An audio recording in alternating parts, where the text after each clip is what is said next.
We filed this lawsuit not just because of what happened there, but because of the kind of power that Google has as this huge tech monopoly to interfere in our public discourse, interfere in what people are seeing when they're going and looking, using their search engine, and really how they can impact our fair elections. We're doing this on YouTube. YouTube is owned by Google. You're suing Google. Yes. What's going on?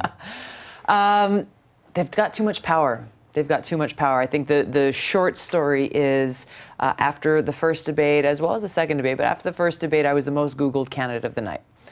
This is what we were obviously hoping for as a campaign, had prepared in advance, gotten our Google ads ready and approved, and were ready to rock and roll. When all of a sudden, mysteriously, right at the peak of that time where people were paying attention, our account was suspended. Yeah, so you couldn't roll ads. People weren't seeing the ads that we wanted them to see, was the bottom line. We weren't really given any clear explanations. The answers we got were very different from person to person to person. And then once that peak period passed, our account was magically reinstated. Yeah. And to this day, we still have not gotten any kind of meaningful or even an attempt to provide a satisfactory explanation for it, which just points to the need for change.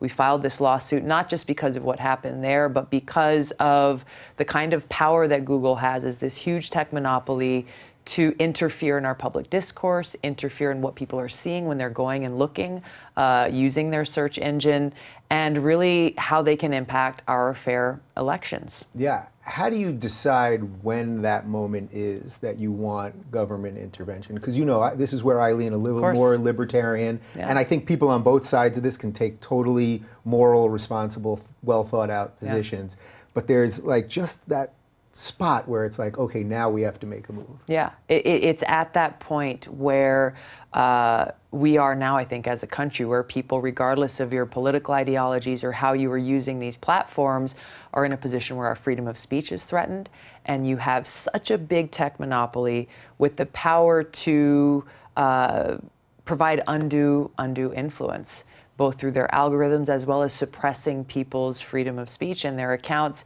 even as Google has said themselves, when they are in compliance with their terms and use agreements. So even though you're a congresswoman and a Democratic presidential candidate, you've contacted them, and have you just heard nothing back from them? Yeah, I mean, there was I wish I could say that's surprising, but I know you know a little bit about this as well. There was a huge delay, and then when we got responses, again, different responses from different people, that obviously our question was, what happened? How do we fix it so we get our account back up? Plain and simple. Yeah. And that simple question wasn't answered. And so really our lawsuit is making that point, that if this can be done to me as a member of Congress running for the highest office in the land, that means it can be done to anyone running for any office anywhere in the country, and can be done to any individual in this country. What do you think they're actually up to? Like, do you think that Google actually has a political ideology, or that they're getting pressure from either other candidates or the DNC, which we know has done some shady stuff, and we're going to talk about the debates in just a sec? Some of these things are listed in our lawsuit, of how in the past you've had Google executives and people who are very high up in their chain of command talking about how they can use Google to impact or influence the election, who they want to win the election. So, you know, again, this goes down to, where do we draw that line? We have antitrust laws in place for a reason, to protect consumers. And that's where I come from, is we need to be able to protect the rights and freedoms of the American people. And when you've got an entity, a private corporation, that becomes so powerful that they have that ability to shift things or influence things in their direction for whatever their interests or goals are, to the detriment of the consumer, I think that's where government should have a role to come in and, again, advocate for the consumer. So there's a pretty obvious through line to Google potentially censoring you, or whatever it is that they're doing. And the real disconnect that I see between the conversation online and mainstream, because if you look at the online conversation, I would say you and Andrew Yang are basically sort of the two hot candidates, and the ones more than anything else that libertarians kind of like you and lefties kind of like you, and there's this really interesting mix of things going on. But if you listen to the mainstream, you know, well, now you're not in the latest debate.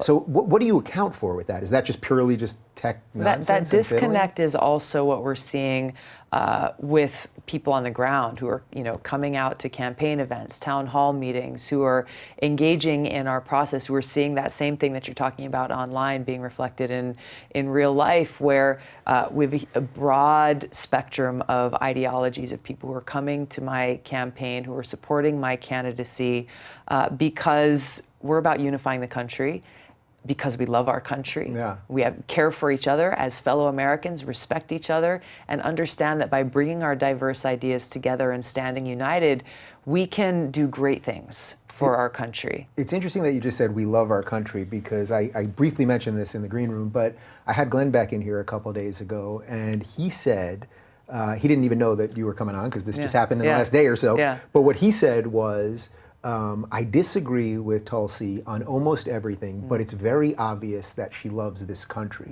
And I think one of the things that's happening for sort of mainstream liberals, let's say not progressives, but sort of old school liberals, and then pretty much everyone on the right, is they're watching the candidates, the Democratic candidates, and there's this sense that they don't really love the country. Like, they really think it's so fundamentally broken or wrong or historically awful or some version of that, but that doesn't come across with you.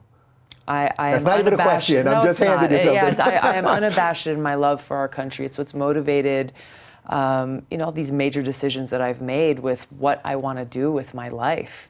9/11 was a pivotal moment for me. I had already, just even when I was much younger, I decided that I wanted to pursue a path of service somehow in my life, but it was that attack on our country and our people on 9/11 that really shifted the course of my life, and I chose to enlist in the Army National Guard because of that, because I wanted to go after those terrorists who had attacked us on that day and took those thousands of lives.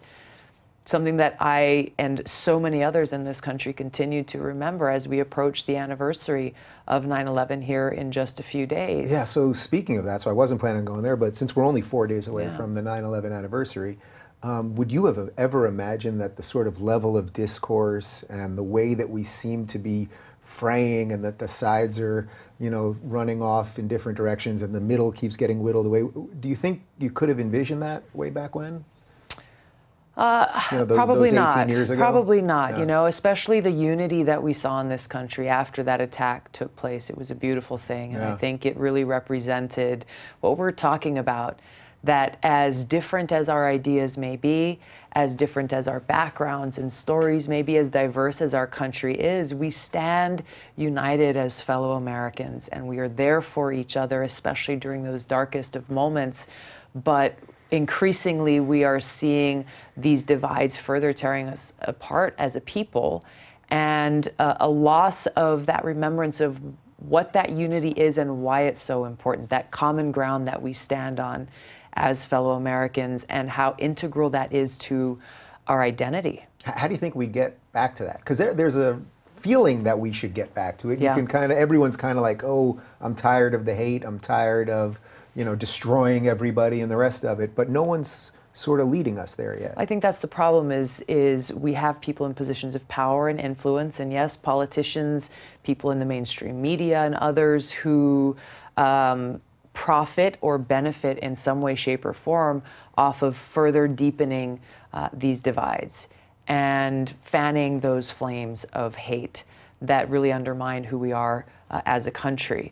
And I think the vast majority of people in this country are sick and tired of it. They're sick and tired of the gridlock in Congress, sick and tired of the hyper-partisanship and the divisive rhetoric that so often comes out of Washington, and are looking for leadership that will bring us together. If you're looking for more honest and thoughtful conversations about politics instead of nonstop yelling, check out our politics playlist. And if you want to watch full interviews on a variety of topics, check out our full episode playlist, all right over here. And to get notified of all future videos, be sure to subscribe and click the notification bell.